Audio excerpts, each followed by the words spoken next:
사무엘하 17장입니다. 후세와 아이도벨의 대립이 나와 있습니다. 예루살렘을 함락한 이후에 아이도벨이 낸 계책은 빨리 추격하자는 것이었습니다. 지금 다윗에게 필요한 건 시간입니다. 그러니까 압살롬에게 중요한 건 속도예요. 다윗에게 시간을 주지 않고 빠르게 다윗을 압박하는 것이 가장 중요하다는 것이죠. 지금 쫓아가서 다윗을 없앨 수만 있으면 다윗의 세가 집결하기도 전에 게임이 끝나는 것입니다. 그러면 전쟁을 더 이상 할 이유도 없는 것이죠. 혹은 행여나 다윗을 놓친다고 할지라도 계속 추격대를 보내서 다윗을 압박해야 다윗이 한 곳에 정착해서 사람들을 모아내지 못하잖아요. 계속 이스라엘 전체는 압살롬이 장악하고 다윗은 쫓겨다니는 그림을 만들 수가 있단 말이에요. 그러니까 빨리 추격하는 게 굉장히 중요합니다. 지금 압살롬에게 중요한 건 속도입니다. 이게 아이도벨의 계책이었죠. 여기에 반대는 후세의 계책은 무엇이었습니까? 후세가 얘기하는 것은 쫓겨다니는 것, 그리고 쫓겨다니면서 반격하는 것은 다윗의 주종목입니다. 사울에게 그렇게 오래 쫓겨다니면서도 안 잡혔던 게 다윗입니다. 그리고 2번이나 사울을 죽일 수 있는 기회를 만났었죠. 그러니까 여기서 우리가 어설프게 추격대를 형성해서 쫓아가 봐야 다윗 절대 못 잡습니다. 다윗은 그건 도 같은 사람이에요. 그러니까 못 잡아요. 거기다 근데 오히려 다윗이 사울을 죽일 수 있는 2번의 기회를 얻었던 것처럼 만약에 다윗이 반격해서 추격대 중에 일부분이 박살나기 라도 한다면 이스라엘 전체의 소문이 어떻게 퍼지겠어요. 다윗이 그렇게 호락호락하지 않구나. 다윗 안 죽었다. 다윗이 더 세다. 라고 오히려 민심이 악화될 수도 있는 것입니다. 그러면 더 많은 사람들이 다윗에게 모여들 수도 있어요.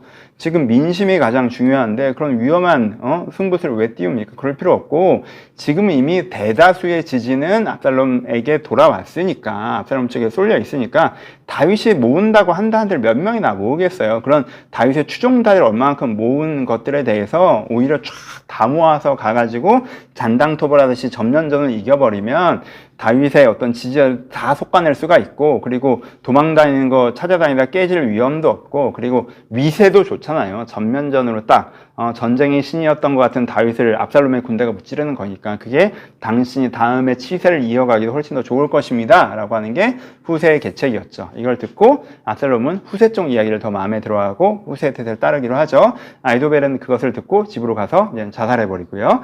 그리고 후세는 이제는 마음으로는 진짜 놀랐잖아요. 이게 추격할까봐. 그래서 이제 다윗에게 사람을 보내서 빨리 도망가시라고 얘기하고 다윗은 빨리 도망하죠. 이 과정에서 다윗을 돕는 사람들이 있었죠. 목숨을 걸고 다윗에게 가서 소식을 전한 사람이 있었고요. 그리고 다윗이 도주하는 과정에서 자기가 자기의 재산을 다 이게 모아가지고 다윗이 도주하는 데 돕게 먹을 것을 가져온 사람들이 있었습니다. 이렇게 오늘의 이야기가 이어지고 있습니다. 사람을 좀 살펴보죠. 첫 번째 압살롬. 압살롬은 자기 한계를 보이죠.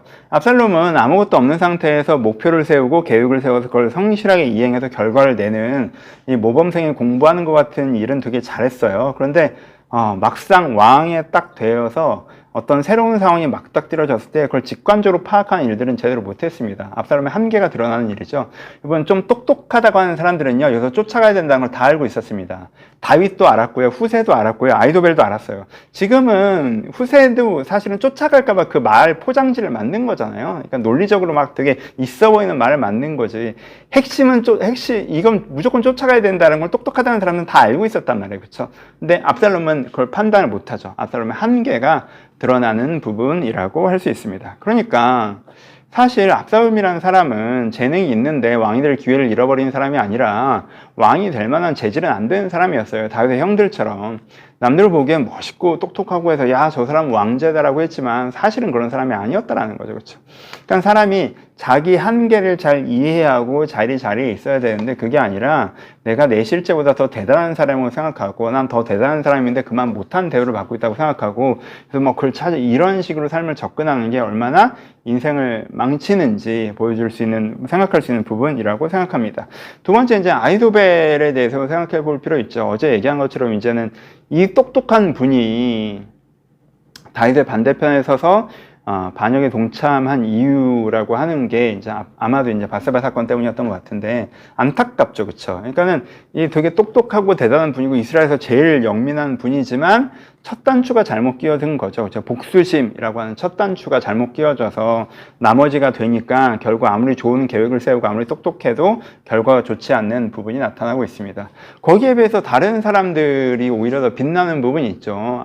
아이도벨보다 덜 똑똑했던 후세 이고요. 그리고 그냥 재능이라고 하는 건 달려가는 게 재능인, 목숨 걸고 뛰어간 재능인, 그리고 돈을 갖고 있는 재능인. 그러니까 이 다윗의 사람들을 보면 뭐예요? 하나님께서 자기에게 주신 재능을 가지고, 그래서 자기 지혜로, 자기 달리기로, 자기 돈으로 하나님과 다윗을 섬기죠. 그렇죠? 이 사람들이 더 빛나는 모습을 성경에서 보여줍니다. 적용하죠. 그러니까 첫 단추가 진짜 중요한 것 같아요. 어떤 야망, 복수심 이런 걸 첫 단추로 하면 되게 멋있는 사람, 되게 똑똑한 사람이 뭔가 막 이루어가는 것 같지만 사실 그것은 되게 초라한 결과들을 맞이하게 되는 것 같고요. 내가 그렇게 대단한 재능, 뭐 그렇게 멋있는 그런 사람이 아니라고 할지라도 내가 첫 단추를 하나님 앞에서 바로 끼고 내가 가야 될 길, 내가 섬겨야 되는 것, 이것들을 바로 끼고 내가 가진 재능대로 뭐 돈으로 하건, 내가 달리기로 하건, 내가 갖고 있는 그만큼은 아닌 지혜로 하건 할 때 이것이 하나님 앞에서 아름다운 삶이 되는 부분들이 있잖아요. 그러니까 여러분들이 무엇인가를 시작하는 첫 단추를 잘 들여다 보셔야 될 것 같아요. 내 욕심 혹은 내 뭐 복수심, 어떤 감정적인 동기, 뭐 게으름, 뭐 이런 뭐 어리석은 야망 이런 걸로 내가 무엇인가 시작하고 있지는 않은지 돌아보시고 내가 첫 단추를 바로 껴야겠다라고 생각할 수 있을 것 같고요. 그 외에도 뭐 이런저런 묵상들을 큐티들을 해볼 수가 있겠죠.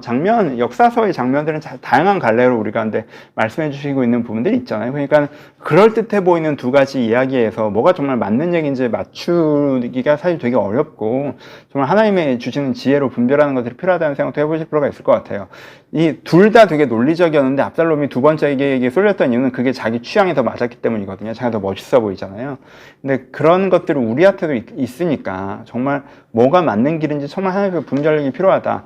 논리적인 포장지에 쌓여있고 이 상태에서 둘 다 논리적이 보이면 내 취향에 선택하는 이것이 압살롬적인 선택일 수 있다는 것도 한번 돌아볼 수 있을 것 같고요. 그리고 압살롬의 한계, 자기 한계를 아는 것도 되게 중요하다는 생각도 해봅니다.